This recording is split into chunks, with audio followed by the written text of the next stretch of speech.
get started. George will do a little intro. I apologise to everybody who's heard it already twice, such as Stuart and Jarek, but they know the drill. Oh, and Abdullah also would have heard it. But for those who are new, and we've got some new people on the call, it just gives you a bit of context. Go, George. Okay, sorry. Bear with me 1 second.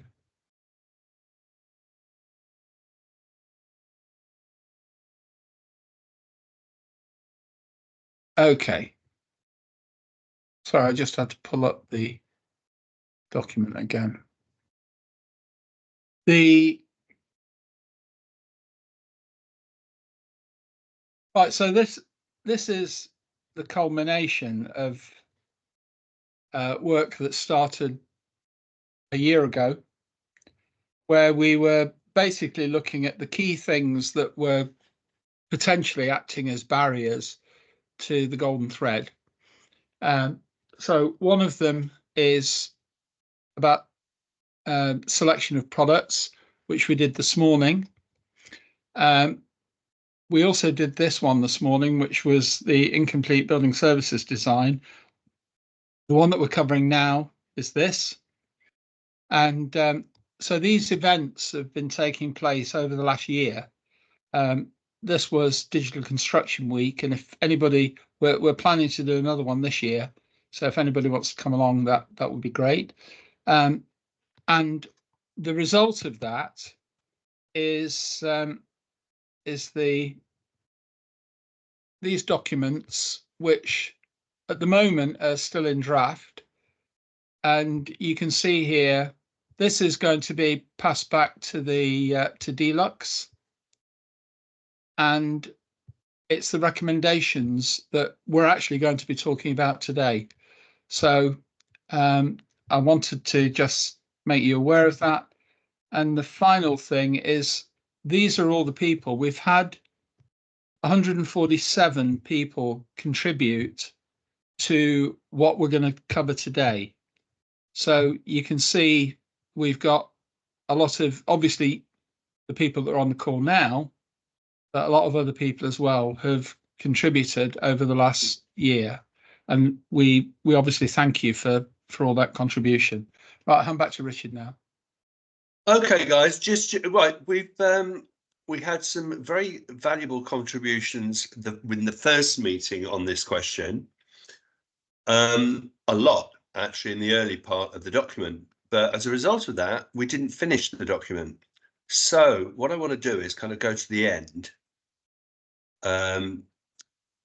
which is consideration.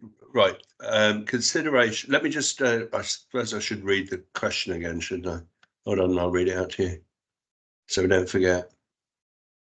Sorry, can I just intercede here, Richard? One of the reasons that we're doing this particular question is the continuity of asset information through the life of the building. And what we're finding, what we found from projects, is that there's information that the asset management systems are often used to record what people do to assets rather than the assets themselves. Now, that's not a reflection on the software. It's a reflection, Alex, I'm not having to go at the software. It's how people are using them, which is understandable because you're recording what you need to get paid for, or the people are recording what they need to get paid for. But from an asset management point of view, if you've got, let's say, some fire stopping, you actually want to record for the next 5 years or 10 years against that particular fire collar, that what its condition is, rather than just recording the inspection. So that's part of the reason for this particular topic. Sorry, Richard. Right, the question is, how do we ensure continuity and relationship of asset safety information throughout the asset lifetime? Now, as I said, we're going to start at the end because we didn't, hold on. Right, so just scroll up a little bit.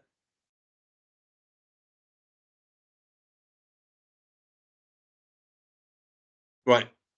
So considerations at construction stage. What considerations at construction stage should be made to ensure continuity of asset lifetime? Now, we've only got talk about the pre-construction stage. Yeah, requiring resources, competency and planning transparency. Accurate current data at this stage sets the foundation for ongoing compliance. So I would have thought there's more to go in there. Stuart. What, just following on from the last meeting, this sort of covers off what I said. It's to do with the checklist of the installation. Yeah. Is that what we're talking about? So you're installing the product in the construction stage based on the design that's gone through, recording that information, how that information is recorded. There's another point to make out about what is a digital recording of that information as well. Is it a photo? Yeah. Is it a picture? What, you know, how is that actually information stored? And then it's actually checking, someone checking that information that's uploaded onto the system to ensure that it's correct, and then continuing through the steps. So you've got the competency aspect in there. What the product is it suitable for application? Are you recording test evidence? Are you recording any sort of other information throughout that whole process of the actual construction, so that you can go back when someone's then maintaining that building, they can go back, review that information and see what was installed and how it was installed. I'm talking from a passive fire protection system. Yeah. We're on with setting those checklists and what inspection looks like throughout that process. But that's how I sort of see that. No, absolutely, absolutely. That's just what I needed. George. Yeah, so I think the important thing here is to recognise that the element, whatever it is, starts, as you say, before construction. So you identify, for example, that you need a door. Yeah. Now at that stage, you don't know whether it's a fire door or not, because you don't know where the compartments may be. But you know that you've got two spaces and you need to be able to move between them. So therefore, the first element is probably having an ID, a unique ID for that door, which then should live through the whole process. So initially, you've got a door with a specification, perhaps. Then it becomes recognised that it's going to be part of a fire compartment. George, I'm sorry, can I interrupt you? Yeah. I'm sorry. We've got all that further up the document. Yeah, so sorry, I was trying to answer what you were asking. So the key thing there, the pre-construction is fine. Then during the construction phase, you go from that being that, again, that information. So what Stuart was talking about there, having the evidence against the asset, it's got to go against something. Yeah. So what is typically happening at the moment, people are taking photographs, they're recording things, they've got certificates, but they're not actually being tied back to a unique asset that is going to live there for the next 50 years. So that's why it's important from a it's not a BIM thing, although obviously BIM can help with that. It's about making sure that you've got a unique ID for those key assets. And the same with product information. So when the product then is selected that satisfies that particular asset requirement, you've then got that product being installed. But again, it's linked back to the asset.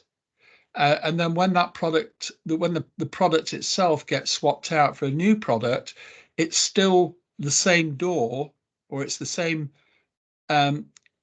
asset, if that makes sense, that's being replaced by a new product. So I agree with you, Richard. What we need to do is add probably another couple of paragraphs in there. Yeah, then that cover it's not the only thing as well. Just I mean, it's easier if I'm visible. We've got the construction phase that needs fleshing out big time. Yeah. Now, the considerations at commissioning stage, we've got something there, but there is nothing after that. We've got nothing on this question on facilities management, Which is crazy. I agree. which is absolutely, it's down to to who we actually had in the meetings. And we Yeah. just didn't have anybody dealing with that. So let's see if what we can do with construction. Anybody else got what should be in there in construction? What considerations? Andy Bell, sorry, you've had your hand up.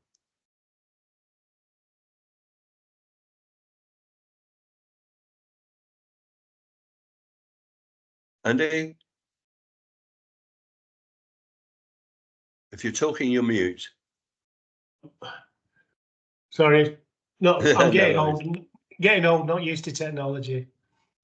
Can you all hear me now? Yeah, absolutely. Yeah. We've just been given 16 buildings to survey that are less than 5 years old. And at the present moment in time, on the passive side, from a fire engineering perspective, and on the passive side of those surveys, it's estimated about £250,000 worth of remedial actions are required against the original construction phase of the buildings.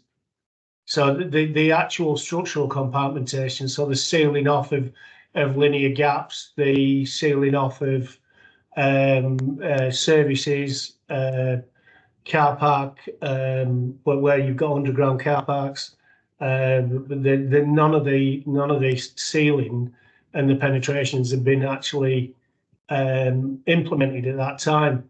So at construction phase stage, for me, surely there should be some sort of remit for the sign off of the building before commissioning. Well, yeah, I mean, you'd think it would be complete, wouldn't you? I mean, these are PFIs. These aren't small buildings, and to be honest with you, they're actually fire stations, which is quite amusing in its own way. But yes, I mean, we are coming across this more and more where we're actually getting new builds.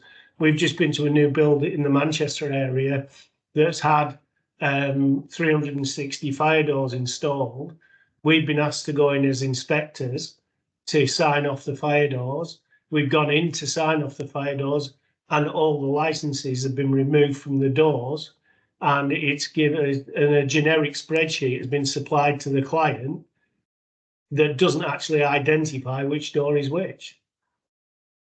So there's literally nothing there. That's exactly what we need to address, isn't it, Andy? Yeah, I feel so, yeah. Abdullah.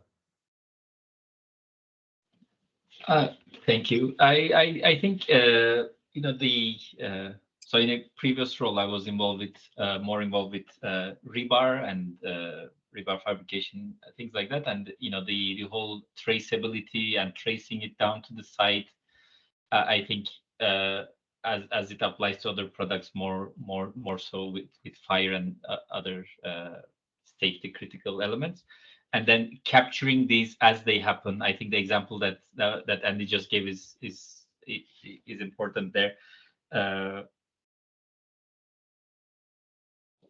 I think as an industry, we should look at the other industries with the whole product life cycle management and systems engineering approaches, and the technologies that enable those should be better looked at and better integrated into our practices as well, because we do have these practices happening, and they deliver spaceships and planes and trains, Yeah. and whatever, and why aren't they employed in delivering safer buildings where the digital thread or the golden thread of information is established in a robust way?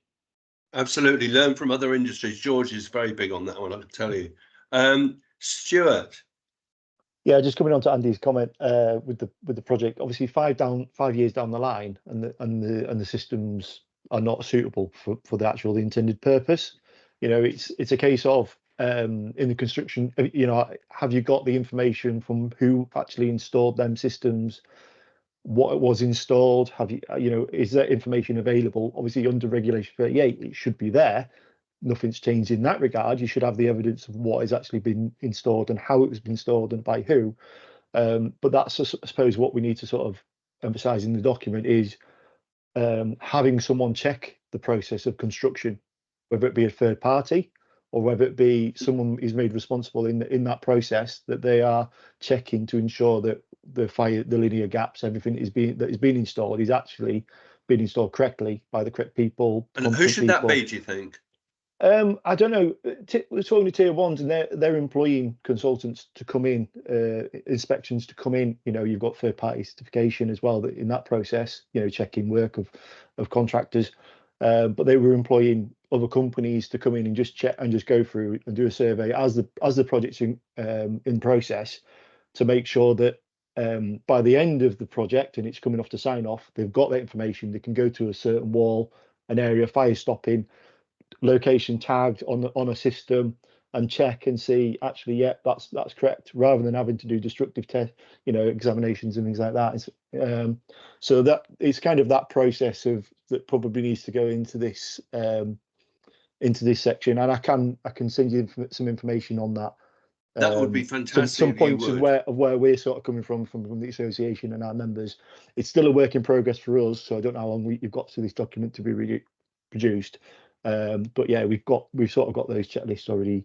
That'd be fantastic, developed, if you could send that. That'd be brilliant. Yeah, I need to check Thank with you. Andy and Niall, but yeah. Cheers. I also want to just contribute one more thing. For example, in a large project where we have lots of subcontractors, you know, there are we had this practice of record, you know, timekeeping on site, where each operative is tracked on what work they're doing, but obviously that ties into a work breakdown structure. So Yeah. The main contractor was incentivized to track who does what, but to a certain level that enabled the cross allocation of costs between subcontractors. So when there is an incentive to make sure you allocate costs efficiently, the industry has come up with ways in managing and tracking to that level. So we do have system practices of tracking who does what, but up to a certain degree. And then now there's a question of we need further tracking of who exactly installed what and keeping this. So I think that there's an aspect of incentivizing the industry to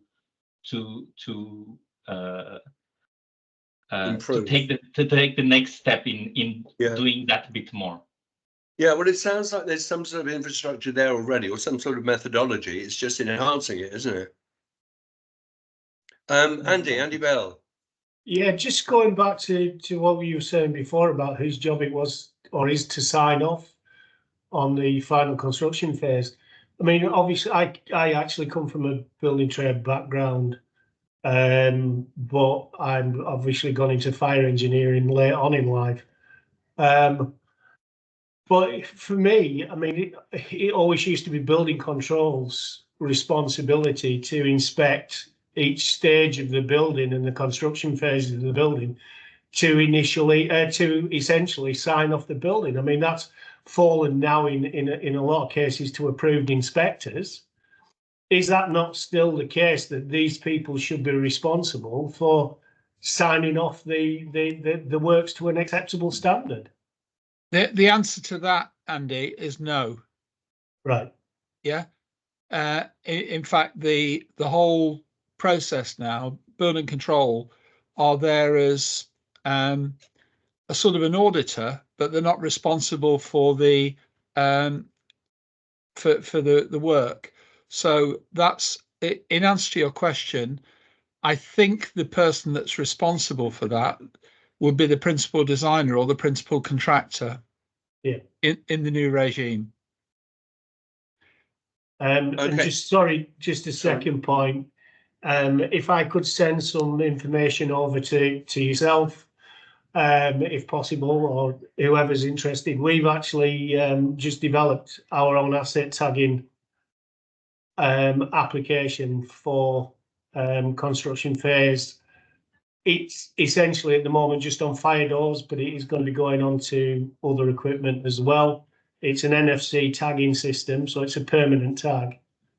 And it's got all the documentation uploaded and the relationship for all construction phases for, say, installing fire doors, frames, and the compartmentation. I would love somebody else to look at that. Yeah, so certainly we can take a look at that. Is it an open system though? It is, yeah. So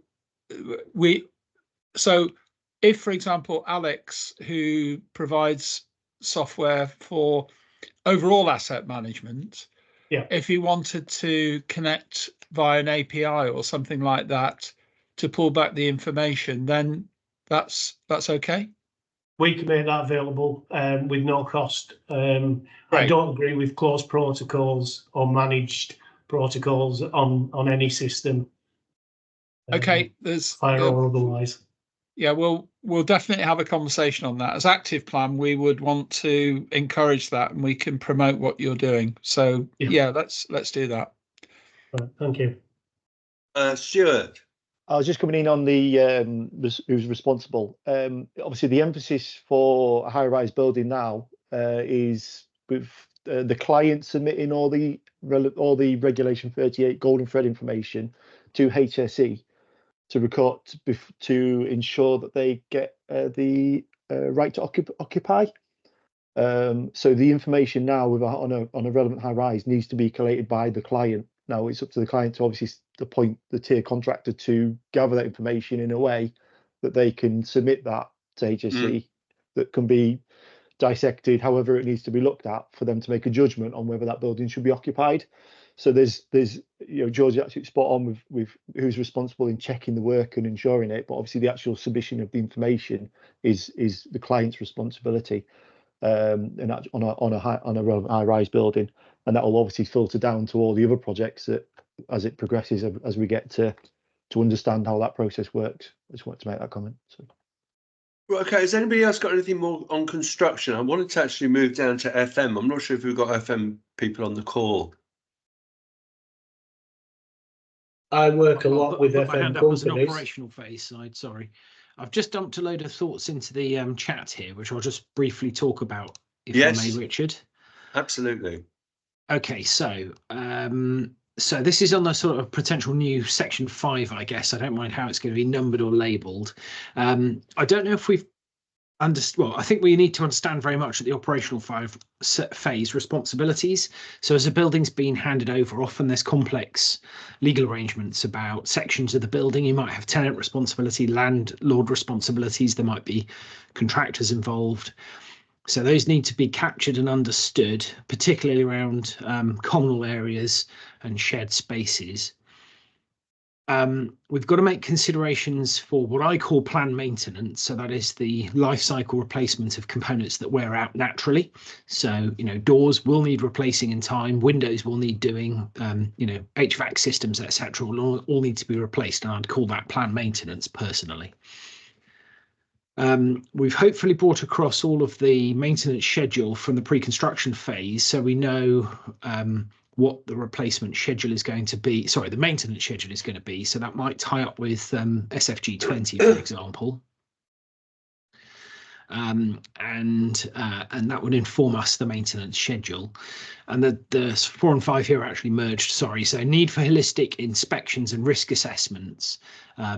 So as part of an ongoing maintenance process, yes, stick to the implied manufacturer's schedule, but also understand the context in which your item of plant or asset is being deployed and used, because that might change its requirements around the need for inspections and assessments.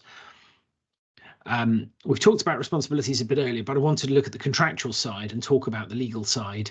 And again, it's just something to cover off. I'm not clear here in my own mind if I'm building here a checklist or guidance, but certainly consideration to be made around the legal side of things in terms of contractual enforcement of responsibilities. We're hopefully wrapping everything in a safety management system, so some of these later thoughts all come out from that. But a change control process, this for me is the golden thread. So at this point, this is the end of the golden thread, but we're maintaining here the who, the what, the where, the when, the how, so we can look at every critical component of a building and understand the context in which it's being used, who's responsible for it, and any changes that have happened through. So we need a proper approval process. We need a change control process on that, responsibilities, evidence, and that sort of stuff will drop into there. Excellent. That's information requirements as well in there, updating those, and you can see the other thoughts, but that's just sort of putting in place an operational system. That's fantastic, mate. That's helped me no end. I can't even tell you. Now do you know why I was so pleased to see you? No, thank you. That's all right. Yeah, no. George, do you want to add anything into there? I think the other aspect, just to build on what Alex has been talking there, is scenarios. So being able to look at how the building's being used and what is likely to happen to see whether the assets are going to perform in the way that they need to perform. So to run that, I think that's the other thing that we ought to be trying to start documenting. I think it's also that going back on my old soapbox, we need this information to be machine readable, because if it's not machine readable, then humans have got to read it and interpret it. And that then becomes problematic, because the vast amount of information that they're being expected to read. Secondly, the lack of knowledge or expertise, because increasingly, obviously, you've got fewer people that have got the experience. They're going out of the industry, and we're not doing enough training to bring new people on. So therefore, we are going to have to start relying more on AI to be able to add that knowledge into the process. So that's what I would say. Excellent, mate. Thank you. And anybody else on this, on the actual management of the facility? Eric's put some more comments in chat, which I entirely support. If I can just jump in, yeah, I've added some comments related to considerations at construction stage. Brilliant. This is all starting from really assessing and agreeing on asset information requirements. That's the first key document which is missing, unfortunately, most of the times. And that without that document, without the clearly established requirements, you don't know what to deliver and what format, and so on and so on. That's a massive problem. Then going back to actually management of the facility, what needs to be considered that in a lot of situations, maybe most of the situations, I don't know, the management company or client would have existing systems in place, and they might be obsolete, and they may not be willing, or it may be cost prohibitive to replace them with new systems. And somehow you need to integrate this new information into the existing system. So you need to consider that in what format, what way will you provide the information, COBie information and all other information. That's a very good point. That is probably just worth mentioning here, given the fact we're talking about assets. The point about COBie, for anybody that doesn't know, COBie is the international standard for asset handover, asset information handover, and it's been designed to be neutral for whatever software application is being used, but it isn't defining what the information is that's required. It's a format for determining how the information should be structured. It's got structure at the high level, but not at the detail level. So therefore, sorry, Nick. Sorry, I would argue that COBie is a complete definition of the information required. The very, it can be requested and delivered without any further examination apart from a few optional fields. Now, people have made a dog's dinner of reinventing COBie with more and more additional requirements, but it's there to be used off the shelf, and that's the whole point of it. There's no need to specify what objects are included. There's no need to specify what properties are required because it's all in the standard. The detailed information about each property, about each item, I think probably we need to take this offline, Nick, but the information that's needed for an FM system includes attributes about products and attributes about asset types that is in the COBie schema. I absolutely agree, but they need to be populated. And I think all too often people go for the bare minimum of information about COBie and simply to tick the box to say that they've got some COBie delivered. What's been delivered though doesn't actually satisfy the requirements. So I think that's my only point on that. We should definitely be using COBie. I don't think we should vary from that at all. I agree absolutely, Nick. Nick, was that what you wanted to say? Well, it was just an advisory to say that the point of COBie is that it's the one information exchange that's been fully specified for us. Now, we can regret that no one has specified the architectural information exchanges or any of the other professions haven't engaged, but it's one that's available off the shelf. Yeah, I guess what I'm saying that an asset manager, Nick, would want to know what the fire rating is of a door. Yeah. Now, fire rating, as you know, can be added into the COBie requirements as an attribute, but unless somebody does it, it wouldn't be provided. But it doesn't give you the fire rating of the walls, so it's not suitable for making a safety case. I didn't say it was. Okay, fine. Then we agree. Okay, let's not go too far down the technology rabbit hole because I get lost. Okay.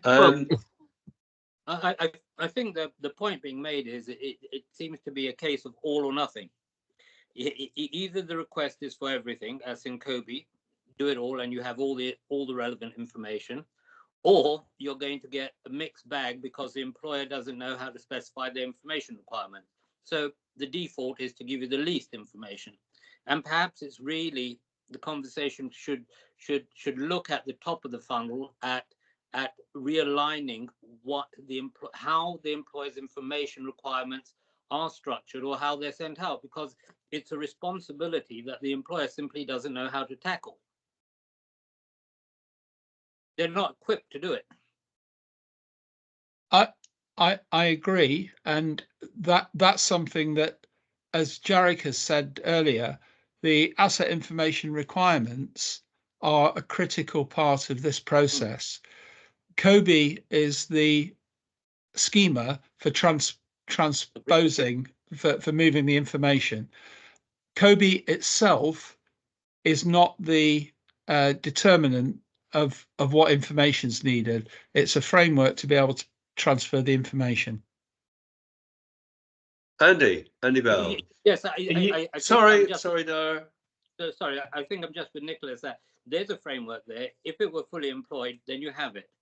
And it's a top of the funnel problem. Unless we fix the top of the funnel problem, potentially we're here forever going around in a circle, because even though the frameworks are set up to allow us to have everything, the direction of travel does not allow us to solve the problem.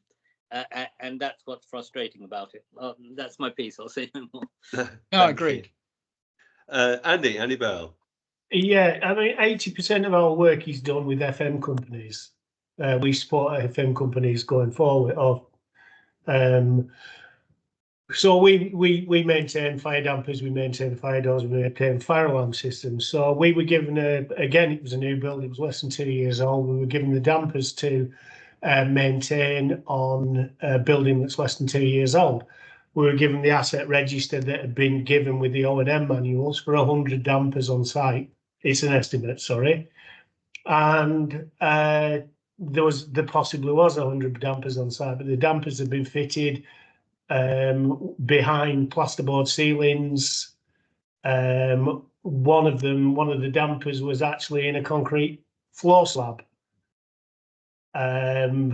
So from an FM perspective and from a maintenance perspective, when the buildings are handed over to people like ourselves to be able to go in and do the work, the lack of information of what is where and how to get to it there's just nothing there for us.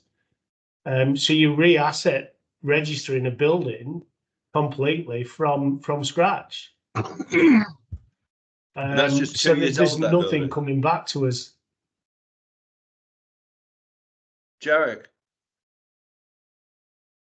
Yeah, just quickly, thank you.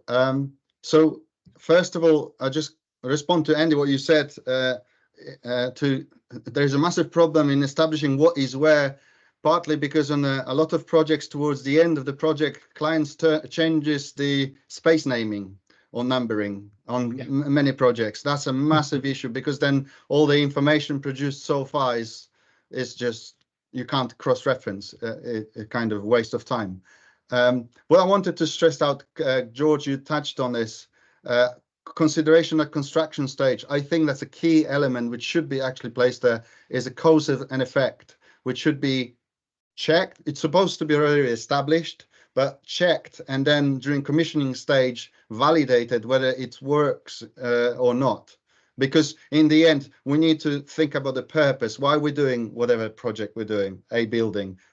There is a purpose. It needs to achieve certain requirements, the purpose. Why we're providing information, there's a purpose. So don't just throw in all the information there, because the client may only be able to use 20% of it, or want to use 20% of it. So that's why the information requirements, asset information requirements, are so important.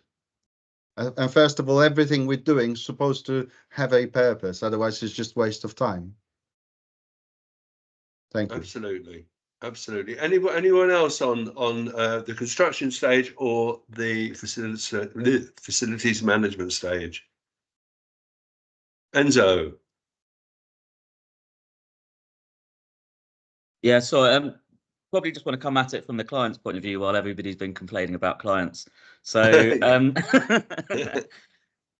we asked for COBie, and I realise I'm talking to kind of a small section of the industry, but trying to get people to deliver it is actually a real problem from our end.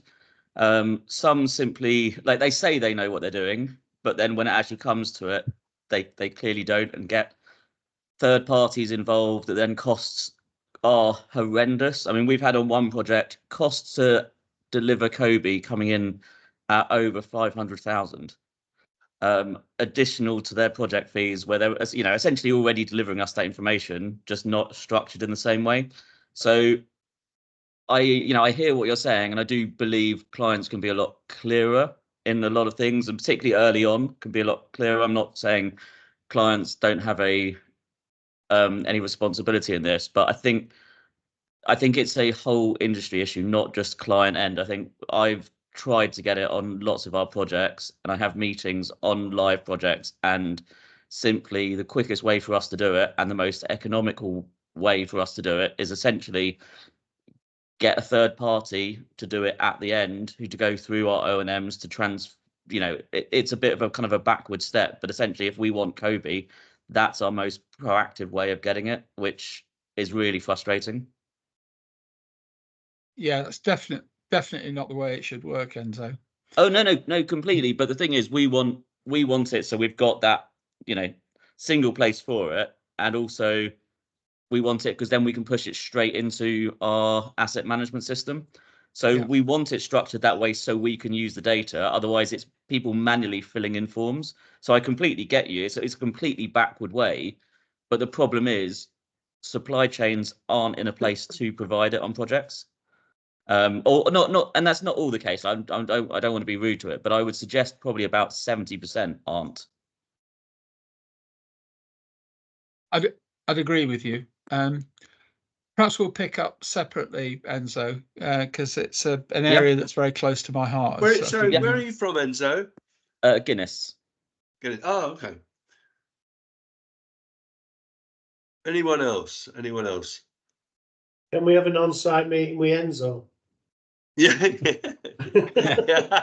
It's. I think it's the wrong Guinness there, Andy. Oh. You're not part of the same. You're not part of the Guinness drinks business, are you? No. They sold the Guinness drinks thing to, is it Diageo? Years ago. So I guess we're the only people left of the family, if you look at it that way. Yeah. Okay. Anyone else on FM or construction phase? Right. That being the case, let's look at commissioning. Considerations at the commissioning stage. Build firm foundations, establish a practical baseline standards, and explore future alternatives to PDF for sharing information. Modernizing information sharing methods enhances accessibility and collaboration. Don't think anybody's going to be disagreeing on that. Anybody got anything to say that expands on that? I think that we should be looking towards more standardization in the way that the information is actually being collected, or the documentation is being collected as well. So mostly people are using COBie for the machine readable information, whereas what we should be doing is having much clearer definitions of what documentation should be being provided and how that should be structured and delivered. Anybody else? Sorry, yes. Well, we do smaller scale projects, and one of the things that we've been working on for years is handing over a accessible digital viewer with all information provided within the model. You touch on the light, you touch on the switch, you get all the related information at a very easily accessible situation for projects that are sub £10 million. So, community centre or something like that. Somebody wants to change the light bulb. They simply just touch on the model. It'll give them that information. It'll have a URL link as well to the manufacturer, to the technical sheets and so on. And that's something that we use and we find very effective. It's not perhaps an industry-wide solution, but it is. Technology does allow you to do it. I suppose the other thing that we do, this really comes off the PDFs. The PDFs are all available via the model too. So when you have the model, you get a list of all the PDFs should you want them. But they are all interactive. But the step that we have done to make the model sort of PDF free, if you like, is that we created a separate Mongo database where all of the design professionals could input their data. So it's really like segregating the information input away from the BIM model, because you have a bottleneck at the BIM model stage. You can't get all the parties to put the relevant information into the BIM model unless you segregate that and then sort of re-inject it into a viewer. And then you kind of have the output that you require. You can't get them all to do it at design stage effectively because of all the troubles associated with interoperability and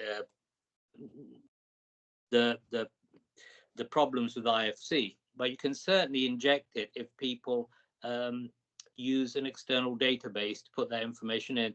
For example, M&E engineers will send along their specification in PDF format, where if you want to inject that information in, you either have to link that PDF or you have to retype it and put it into a model. However, if they had an interface as we have, where instead of sending us a PDF, they type their information in to an interface that we give everybody on our professional team, then we're gathering that information at the top of the funnel. And we managed to hold on to that information rather than it sort of getting dispersed as before the building's handed over. I'm wondering if the key. I wonder if the key words you said was someone has to type this information in. Exactly. Well, that's George. When it stops, you see what happens if they send us a PDF, then they've had to type it in. But Yeah, they're absolutely. handing it over in a format that somebody else has then got to type it in. If we give them the interface to the database rather than asking for a PDF, at the point at which they're creating the document, their input is captured. Yeah. So you're never double inputting, if you like. No, I fully understand where you're coming from. Let me bring George in on that. Yeah, I mean, basically, the principle that you're talking about there, Dara, having the data in a database, not in the model, is something that I absolutely endorse, and we've been doing for many, many years. So what you just described that you've done, we as ActivePlan have been doing that for probably 20 odd years. The challenge, though, I would say, in the process that you've just described, is that you're talking about designers manually typing in information that's probably being generated in something like MBS Chorus, where the specification you've just been talking about is probably generated as a 1,000-page PDF. And having people then manually interpreting that and typing it in, I think is a challenging workflow. Now, No, I think what Dara was saying was, no, when the PDF would have been generated if they type it in to the database. I don't understand then, sorry. Right, instead of when somebody's putting the information to go into the PDF, instead of putting it into the PDF, they put it into a database system. That's what he's saying. The PDF is being generated from another software application. That's the point. Right, got you. And George, I agree. If it's an MBS spec, you can just get it and it's general. But if you are very specific and very detailed about exactly what's going in and not giving a general spread, then at the point that it becomes specific, somebody has to decide that information. I'm really talking about the point when it becomes specific away from general. Okay. All right, I'm going to bring Daniel in. Because it is actually correct. Daniel. You're on mute, Daniel. So I am. Sorry about that. Yeah, so I actually think this is kind of an interesting problem here, and I think it was Dara that kind of mentioned the detail of it that becomes really important here, because back in 2018, I was working. I mean, admittedly, this was in Australia, but I was working with a door manufacturer to get all the kind of door information, specification and whatnot, and we needed to ask them for a big long set of PDFs on what all of their information was. We'd kind of filled in most of the ironmongery details and fire rating requirement specification, you name it, it was in there, and we just needed to then get their information so we could cross fill that. Now, at this point, I tried to be smart and just say, well, why don't I just give you a door schedule? Because then I can just import that straight back into my data model. and they wouldn't have it because that's not exactly the way that they write their data. And this is where the kind of problem comes in. And it's the beauty of a PDF, but it's also the most horrible part of it, is that it's like completely universal in terms of like, I can send you a PDF, you can send me one, it doesn't matter. But the horrible part about it is that I can put anything I like in there, and it can just be slightly different from yours because that's the way my company does it. And so, even if it would be great for me to enter the information I was going to put in the PDF directly, instead of using Word and then making a PDF, and then you take the PDF and then you transpose it into your database, instead of doing all that, yeah, great question. Why not just put it into the database? And the reason is because there's no standard set of information a lot of the time on exactly, and I mean down to like the data cell, what needs to go into that PDF. And so each company, each design team on a project will decide a slightly different way and go ahead with that. And sometimes because of, well, there's various reasons, including scope and fee and whatnot. You get to the stage where you want to do something clever like that, and everyone's just very rigid on it and saying, well, no, we can't move on the way that we've decided to do already because it would require a complete remobilization phase on us learning how to use the database. I know I don't really agree with the argument, but relearning how to use the database, adding a new piece of software, and so on. And plus, you guys don't have this extra thing that we like to add in, and so we end up back in PDF land because they can add exactly what they want. We can take exactly what we want out of it. I don't agree with any of this. I just think that that's the kind of reason for it. Yeah, that's the principal reason why we developed what the templator and what the Construction Products Association calls Lexicon, which is a standardized way that all product manufacturers can take control of the publication of their information in a standardized way. And that's universally available and it's free. The challenge is that a lot of manufacturers don't really want their information to be standardized because there's all sorts of reasons for that, not just commercial, but that's a big challenge. We've been on this journey for 8 years trying to encourage that. But absolutely, but then does the question, I suppose, given what we're doing here, does the question become, should there be a sort of minimum and we're not saying standardize everything, but like, should there be a minimum standard set of information that requires each product manufacturer to give structured, like, at least, let's just say that we don't have to force them to give it, but it allows the sending and receiving of certain pieces of key structured data that would allow that connectivity from design phase, and of course, I was thinking about this in a completely selfish way. Who wants to sit there with thousands of doors entering in, 10 columns of door schedule when it's going to be done by someone else? You're like duplicating the work across the entire project. But there's connectivity issues between design phase and operational phase that go way beyond that in terms of savings.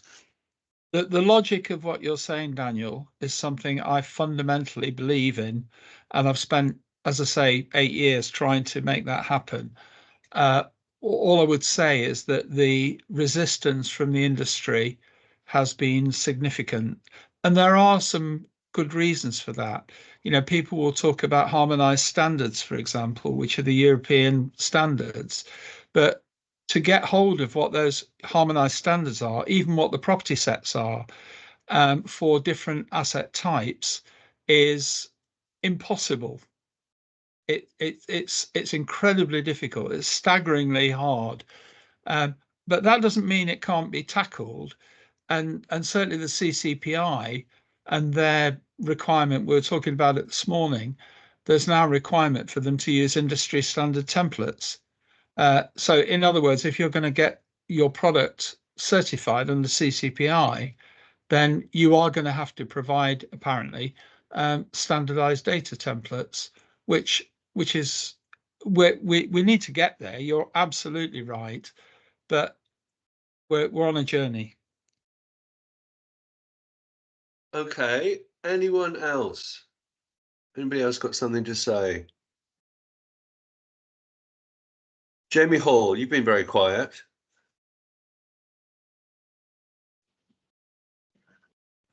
Sorry, recovering from a cold. The rest of my throat. Oh, sorry, no worries. I just want to sort of circle back to an earlier point. I just want to contrast this recent discussion with, I think it was the previous session where we sort of ruled out or steered away from one platform approach. Sort of we are talking about all these different data, different handovers, requirements, standards, fitting in, stuff missing. And also, on the other hand, we're ruling out a one platform or forcing, perhaps from a commercial point of view, the buyer, the client paying the money can use that commercial power to force the stakeholders onto a platform, thereby, at least within the project scope, facilitate many of these points here. George. Well, I'd be fascinated to understand technically how that were possible, given the range of different parties that are involved in design and construction, and the thousands of software applications that they use on different projects. If you're going to, no matter how big the client is, if the client imposes a system, let's say, for example, a CAD system or a building modeling system or a design system that isn't something that that organization is familiar with, then where does the liability lie with that? I think it's to be honest, I think it's hard enough getting people to standardize, as Nick and I have been doing over the years, on producing standardized data. If you're trying to get them to use the same software application, well, I think it's just impossible. Well, I'd say that actually people using the same software application, if it has a fatal flaw in it, like Revit is widespreadly used in the industry, but it runs on a single processor. So it finds it very difficult to manage all the data that's coming through in it. It has a very difficult time doing that. And I do think that BIM modeling has that fundamental flaw.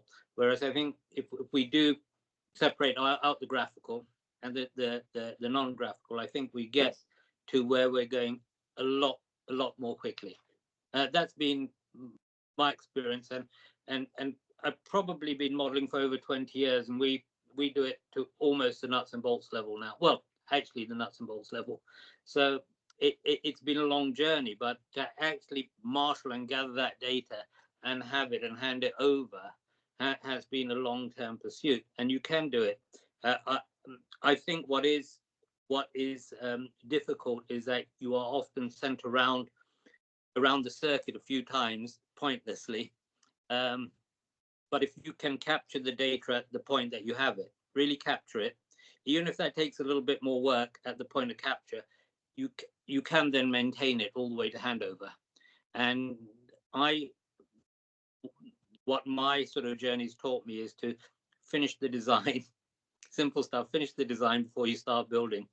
And you have a very, very good chance of maintaining not only clear instruction to the workforce and monitoring the build, but also having the relevant data at the end of the project. Right, I'm gonna. Yeah. Sorry, we're out of time. Of course. We've got a fantastic amount of input into this. It's saved my life actually on this document, so I'm very, very grateful. But George and I and Jarek have got another one in an hour, so so if you don't mind, we're gonna digest, have a else coffee. That wants to join us. Sorry? And anybody else that wants of to course, join us. anyone else who wants to carry on the fun, feel free. Okay, guys, thank you very much indeed, and I'll see you soon. Take care. Thank you. Bye. Bye. Thank you. Bye. Take care.